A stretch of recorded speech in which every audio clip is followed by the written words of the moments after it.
Oke, sebelumnya selamat pagi, siang, ataupun sore dimanapun kalian semua berada menyaksikan video ini. Sebelumnya perkenalkan, nama aku Farus Safir Siotang dari kelas TR 4902 dengan NIM 10110625303 dari program studi S1 Teknik Sistem Energi. Yeah. Oke, sebelumnya aku ingin menjelaskan soal dari nomor 32 yang sudah diberikan ya. Untuk rincian soal ada sebagai berikut.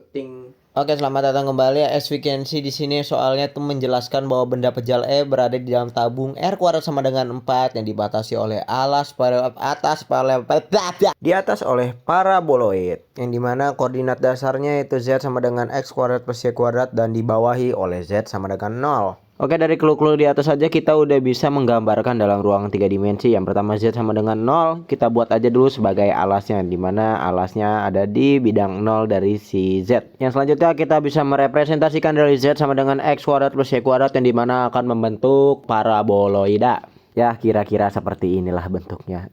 Ya, bisa dibayangin lah ya. Nah, atau enggak ini dah kalau misalkan nggak bisa kebayang. Nah, ini kan software udah canggih ya. Nah, kira-kira bentuknya kayak gini dah. Ngerucut gitu kayak tutup pulpen yang dimana nanti ini bakal makin tinggi, nggak ada batasnya. Nah, kalau kita lihat itu dari persamaan Z-nya itu kita bisa ubah jadi persamaan hubungan kartesius yaitu menjadi R kuadrat. Nah, dari persamaan perubahan itu kita menemukan beberapa persamaan baru. Yang pertama itu Z sama dengan R kuadrat. Yang kedua R kuadratnya bisa kita pisahin menjadi R-nya sendiri yang mana empatnya bakal diakarin, yang mana R sama dengan akar 4 yang dimana menjadi 2. Yang dimana kita udah mendapatkan beberapa batas-batas baru yang dimana R dari 0 sampai 2, Z itu dari 0 sampai R kuadrat, yang terakhir itu tetanya itu dari 0 sampai 2pi. Sini aku jelasin kenapa 0 sampai 2pi. Kita bisa ngedapatin teta dari 0 sampai 2pi karena kita merepresentasikannya terhadap sumbu X dan sumbu Y. Yang dimana kita bakal ngeliat dari sudut atas nih. Kalau kita lihat X sama Y-nya kan otomatis dia mencakup semua kuadran yang ada di X sama Y. Otomatis dia dapatnya 360 derajat. 360 derajat itu apa? 360 derajat itu adalah 2pi. Oke, terima kasih atas penjelasannya Farel. Nah, jadi ini adalah rumus buat mencari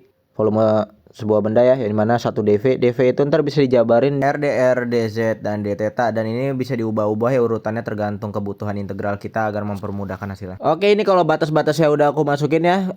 Di sini urutannya aku dz dulu, dr baru d theta. Kenapa? Karena di dz itu ada R kuadratnya ya di batasnya, makanya biar bisa disubstitusi sama si dr itu lagi, yang dimana itu akan ngegampangin perhitungan sama hasilnya nggak terlalu jelek banget lah nilainya.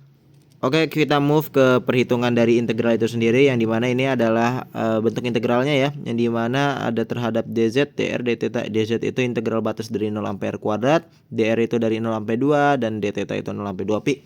Nah, kita langsung perhitungannya terhadap si z-nya dulu. Kalau terhadap z-nya dulu, otomatis r-nya ini bakal muncul z. Karena apa? Karena si persamaan ini tidak ada z-nya, makanya dia muncul si variabel z-nya. Oke, baru kita masukin batas atas sama batas bawahnya. Batas atasnya itu R kuadrat, batas bawahnya 0. Nah, karena 0 itu adalah kalau dikalikan dengan apapun 0, maka kita nggak hitung aja di bawahnya. Maka cuman batas atasnya doang. Yang dimana R kuadrat dikurang 0 dikali R, yang dimana akan menghasilkan nilai si R pangkat 3 dr d theta. Baru ini kita integral terhadap dr. Dr itu batasnya apa? 2 sampai 0. Kita lihat lagi batas bawahnya itu 0. Otomatis kita cukup masukkan batas atasnya. Tapi ingat, karena ini terhadap R, kita harus integralkan si R ini. Jadi berapa? R pangkat 4 per 4, yang dimana bawahnya situ 3 tambah 1 dan pangkatnya juga 3 tambah 1, dimana jika kita masukkan bakal menghasilkan nilai 16 per 4. Nah, ini kan masih 16 per 4. 16 per 4 itu kalau dibagi menjadi 4 d theta. Nah, sekarang tinggal terakhir itu integral terhadap theta itu sendiri. Nah, karena di sini belum ada theta, kita integralkan terhadap theta. Karena belum ada, kita masukin thetanya jadi 4 theta. Masukin batas atas dan bawahnya 4 theta, 2pi dan 0. Seperti biasa, batas bawahnya 0, kita fokus terhadap batas atasnya aja. 4 kali 2pi, yang dimana 4 kali 2pi itu sama dengan 8pi. Otomatis volumenya itu adalah 8pi. Sekarang kita hitung pakai rumus volume tabung. Untuk membuat pembuktian bahwa nilainya itu sama, kita hitung juga pakai rumus volume tabung. PR kuadrat T, yang dimana Pi 4 kali 4 16 Pi. Kok beda sih? Oke, tapi jangan panik. Jadi benda tabung ini tuh berbentuk seperti kayak tabung yang di bagian atas itu kayak dikeruk melengkung ke bawah tuh kayak sampai menyentuh titik di pusat. Karena volumenya udah dimakan gitu loh, kayak dikeruk sama paraboloid ini. Jadi otomatis volumenya pasti lebih kecil daripada volume tabung utuh yang di atasnya rata. Oke, yang pertama tuh kesimpulannya mengapa sih kita menggunakan koordinat tabung? Alasan utamanya karena kenapa ngubah koordinat kartesius menjadi tabung tuh karena bentuk geometris benda pejal ini tuh melibatkan tabung dan permukaan melengkung paraboloid. Jika kita maksain menggunakan variabel x sama y aja, kita cuma bakal terjebak dalam perhitungan akar matematika yang sangat rumit. Nah, dan kesimpulan yang kedua tuh yang paling menarik tuh adanya hukum simetri geometri yang sangat presisi antara paraboloid dan tabung pembungkusnya.